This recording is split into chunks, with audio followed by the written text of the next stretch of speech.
नमस्कार, आप देख रहे हैं एबी स्टार न्यूज। मैं हूं आपके साथ सपना वर्मा। स्वागत करती हूं आपका हमारी खास पेशकश एक किस्सा दिन का हिस्सा में, जहां मैं आपको बताती हूं देश और दुनिया से जुड़े वो तमाम राजनीतिक, ऐतिहासिक और सामाजिक क्षेत्र से जुड़ा वो एक दिलचस्प और एक अनोखा किस्सा जो बनेगा दिन का हिस्सा। तो चलिए शुरुआत करते हैं आज के हमारे पहले किस्से से, जो कि सामान्य ज्ञान से जुड़ा है। जी हाँ, सामान्य ज्ञान से।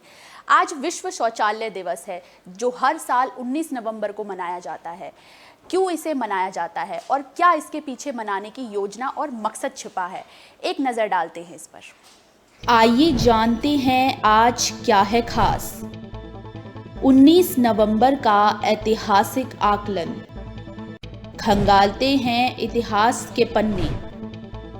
आज विश्व शौचालय दिवस है, जो कि हर साल 19 नवंबर को मनाया जाता है। इसको लेकर आज यूपी के सीएम योगी आदित्यनाथ ने ट्वीट कर लोगों को स्वच्छता की महत्ता के प्रति जागरूक किया। विश्व में 3.6 बिलियन लोग ऐसे हैं जिनकी पहुंच से शौचालय दूर है। 673 मिलियन लोग खुले में शौच करते हैं। संयुक्त राष्ट्र महासभा की पहल के कारण साल 2013 में वर्ल्ड टॉयलेट डे को संयुक्त राष्ट्र दिवस घोषित किया गया था। इससे पहले साल 2001 में सिंगापुर की एनजीओ वर्ल्ड टॉयलेट ऑर्गेनाइजेशन की कोशिशों से अनौपचारिक तौर पर विश्व शौचालय दिवस की स्थापना की गई थी। आज शौचालय लोगों की बुनियादी ज़रूरत बन चुका है। खुले में शौच को रोकने के लिए जनपद में 834 ग्राम सभाओं में सामुदायिक शौचालयों का निर्माण कराया जा रहा है। 20.75 करोड़ की लागत से 830 शौचालयों का निर्माण पूरा किया जा चुका है। सामुदायिक शौचालयों के संचालन के लिए स्वयं सहायता समूह को 3 माह का अग्रिम भुगतान भी किया गया। बावजूद इसके 80% सामुदायिक शौचालयों का ताला अभी तक खुल न सका। सरकार खुले में शौच को रोकने के लिए घर घर शौचालयों का निर्माण करा रही है। शौचालय निर्माण में अब तक जिले में करीब 10 अरब रुपए खर्च हो चुके हैं। फिर भी ऐसे कई जगह है जहां अभी भी खुले में शौच करना बंद नहीं हुआ। शौचालय होने के बाद भी लोगों की आदतें ज्यों की त्यों बनी हुई है। स्वच्छ भारत मिशन को लेकर जनपद में जागरूकता अभियान चलाकर लोगों को स्वच्छता के प्रति प्रेरित किया जा रहा है। नुक्कड़ नाटक, वॉल पेंटिंग, होर्डिंग्स और गोष्ठियों में पैसा पानी की तरह बहाया जा रहा है। लेकिन निःशुल्क शौचालय पाने की होड़ और भ्रष्टाचार के बीच जागरूकता अभियान तेजी से टूटता हुआ नजर आ रहा है, जिसका असर आज भी खुले में शौच के रूप में साफ देखा जा सकता है। वर्ष 2014 में केंद्र सरकार ने स्वच्छ भारत मिशन के तहत गरीब परिवारों को शौचालय मुहैया कराने की रफ्तार पकड़ी। प्रत्येक घर में शौचालय की मुहिम और गांव को ओडीएफ घोषित किया जाने की जल्दबाजी में सचिवों और प्रधानों में खेल शुरू कर शौचालयों का निर्माण शुरू कराया गया। 12,000 की लागत से बनने वाले शौचालयों की गुणवत्ता से खेलकर जैसे तैसे निर्माण को पूरा कर दिया गया। लेकिन फिर भी कई ऐसी जगह है जहां स्थिति पहले जैसी ही बनी हुई है, क्योंकि बात आदतों की आती है। खुले में शौच करना लोगों की आदत बन चुकी है, जो कि कई तरह की बीमारियों का भी कारण बनती है। अब तो भारतीय सिनेमा भी शौचालय की महत्ता को लोगों के सामने रखता है। टॉयलेट एक प्रेम कथा जैसी फिल्म इसका सटीक उदाहरण है। हमें अपना सहयोग करना चाहिए और इस तरह की स्थिति में जल्द से जल्द सुधार करना चाहिए। आइए जानते। तो जैसा कि आपने हमारी इस पेशकश में देखा कि आज विश्व शौचालय दिवस मनाने के पीछे का क्या मकसद है और यूपी के सीएम योगी आदित्यनाथ ने इसको लेकर क्या ट्वीट किया है।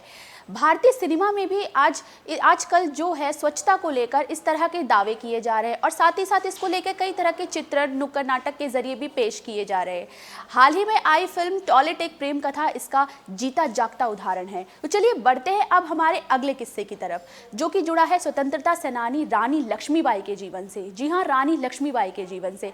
आज उनकी 143वीं जयंती है। इसको लेकर देश के प्रधानमंत्री नरेंद्र मोदी ने ट्वीट कर उनके बलिदानों को याद किया है। तो चलिए एक नजर डालते हैं इस पर कि क्या है उनकी जयंती और मनाने का क्या है इसके पीछे उपलक्ष्य। चलिए एक नजर डालते हैं। आज ही के दिन साल 1928 को रानी लक्ष्मीबाई का जन्म हुआ था। रानी लक्ष्मीबाई जो कि झांसी की रानी थी। इतिहास इन्हें इनकी वीरता और पराक्रम के लिए जानता है। इतिहास के पन्ने में इनकी वीरता और शौर्य गाथा का जितना बखान किया जाए फिर भी कम लगता है। आज उनकी 193 की जयंती है, जिसे पूरा देश हर साल मनाता है। इसको लेकर प्रधानमंत्री मोदी ने भी ट्वीट किया और उनके बलिदान और वीरता को याद किया। रानी लक्ष्मीबाई ने आज़ादी की लड़ाई में एक महत्वपूर्ण भूमिका निभाई। अपने प्राणों तक का बलिदान देने से रानी पीछे नहीं हटी। लक्ष्मीबाई मराठा शासित झांसी राज्य की रानी थी और साल 1857 के प्रथम भारतीय स्वतंत्रता संग्राम में अंग्रेजी हुकूमत के बावजूद बिगुल बजाने वाले वीरों में से एक थी। वो ऐसी वीरांगना थी जिन्होंने मात्र 23 साल की उम्र में ही ब्रिटिश साम्राज्य की सेना से मोर्चा लिया और रणनीति में वीरगति को प्राप्त हो गई, पर जीते जी अंग्रेजों को अपने राज्य झांसी पर कब्जा नहीं करने दिया। रानी लक्ष्मीबाई का जन्म एक मराठी ब्राह्मण परिवार में हुआ था। उनके बचपन का नाम मणिकर्णिका था, पर परिवार उन्हें स्नेह से मन्नू कहकर पुकारते थे। मात्र 4 साल की उम्र में उन्होंने अपनी मां को खोया था। शास्त्रों की शिक्षा के साथ साथ मनु को शस्त्रों की शिक्षा भी दी गई। साल 1842 में मनु का विवाह झांसी के राजा गंगाधर राव निम्बालकर के साथ हुआ और इस प्रकार वो झांसी की रानी बन गई। उनका नाम बदलकर लक्ष्मीबाई कर दिया। वो एक ऐसी वीरांगना थी जिन्होंने अंग्रेजों से लोहा लेने के लिए खुद की महिला सेना तैयार की। तात्या टोपे और लक्ष्मीबाई की संयुक्त सेना ने ग्वालियर के विद्रोही सैनिकों की मदद से ग्वालियर के एक किले पर कब्जा कर लिया।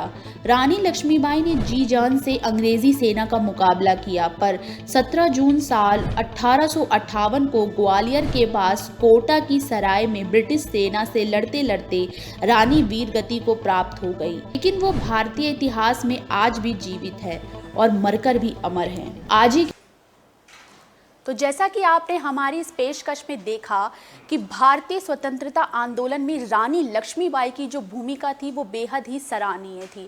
वो एक ऐसी शख्सियत थी जिन्हें इतिहास के पन्ने पर कभी नहीं भुलाया जा सकता। मणिकर्णिका उनका बचपन का नाम था। रानी लक्ष्मीबाई का जीवन बेहद ही संघर्षों से भरा रहा।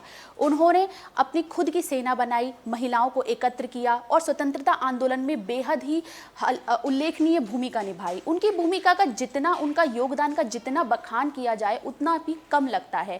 तो चलिए बढ़ते हैं अब आगे। अब बड़ा बताते हैं आपको अगला किस्सा, जो कि जुड़ा है पर्यावरण संरक्षण अधिनियम से, जो कि आज ही के दिन साल 1986 को लागू हुआ था। इसमें 26 अध्याय और 4 धाराएं हैं। तो चलिए नजर डालते हैं इस पर। पर्यावरण संरक्षण अधिनियम साल 1986, जो कि 19 नवंबर साल 1986 को लागू हुआ था। इस अधिनियम में 4 अध्याय और 26 धाराएं हैं। इसे पारित किए जाने का मकसद संयुक्त राष्ट्र के पहल से पर्यावरण संरक्षण की दिशा में किए गए प्रयासों को भारत में कानून बनाकर लागू करना है। इसके 4 अध्याय हैं। पहले अध्याय की अगर बात की जाए तो पहले अध्याय की धारा 1 के अनुसार इसका विस्तार संपूर्ण भारत में है। प्रथम अध्याय की धारा 2 में पर्यावरण प्रदूषण परिसंकट में पदार्थ अधिभोगी शब्दों की विशेष परिभाषा दी गई है। दूसरे अध्याय में 4 धाराएं हैं, जिसमें कि धारा 3 में पर्यावरण के संरक्षण और सुधार के लिए उपाय करने की केंद्र सरकार की शक्तियां और कृत्य है। धारा 5 में निर्देश देने की, धारा 6 में पर्यावरण प्रदूषण को विनियोजन करने हेतु नियमों का उल्लेख है। अध्याय 3 में पर्यावरण प्रदूषण नियंत्रण और उपशासन से संबंधित 7 से 17 अर्थात 11 धाराएं। धारा 5 में उपलब्धियों का उल्लंघन करने पर दंड शक्ति संबंधित कानून का प्रावधान किया गया है। अध्याय 4 से 18 से 26 अर्थात कुल 9 धाराओं में कानून का वर्णन है, जिसमें कि सद्भाव में की गई कार्रवाई को संरक्षण, अपराधों का संज्ञान, प्रायोजन की शक्तियां, नियम बनाने की शक्तियां उल्लेख है। इसके अलावा कई तरह के लाभ भी इसमें निहित हैं, जिसमें इसमें खतरनाक फैक्ट्रियों के परिसंकट में पदार्थों और पर्यावरण आपदाओं को स्पष्ट परिभाषित किया गया है। इसमें पर्यावरण प्रदूषण को प्रावधानों को मात्र जलवायु तक सीमित न रख के इसका विस्तार किया गया है। इसमें खतरनाक प्रदूषण को रोकने के लिए अधिनियम के उपलब्धियों का उल्लंघन करने वालों को सख्त दंड के प्रावधान किए गए हैं। केंद्रीय सरकार को प्रदूषणकारी उद्योगों को निदेशित व बंद करने की शक्तियां प्रदान की गई है। इसमें व्यक्तियों और कंपनियों के साथ ही सरकारी विभाग को भी अधिनियम के दायरे में लाया गया है। समझ शक्तियां केंद्रीय सरकार में निहित होने से राज्य में पर्यावरण संरक्षण त्वरित नहीं हो पाएगा। ये इस कानून की खासियत है। पर्यावरण संरक्षण अधिनियम तो जैसा कि आपने हमारी इस पेशकश में जाना कि पर्यावरण संरक्षण अधिनियम जो कि पर्यावरण के लिए हित में है, इस कानून का मकसद प्रदूषण को रोकना और पर्यावरण को एक सुरक्षा प्रदान करना है। वक्त हो चला है अब आपसे विदा लेने का। हम फिर मिलेंगे किसी नए किस्से के साथ। तब तक के लिए देखते रहिए एक किस्सा दिन का हिस्सा। शुक्रिया।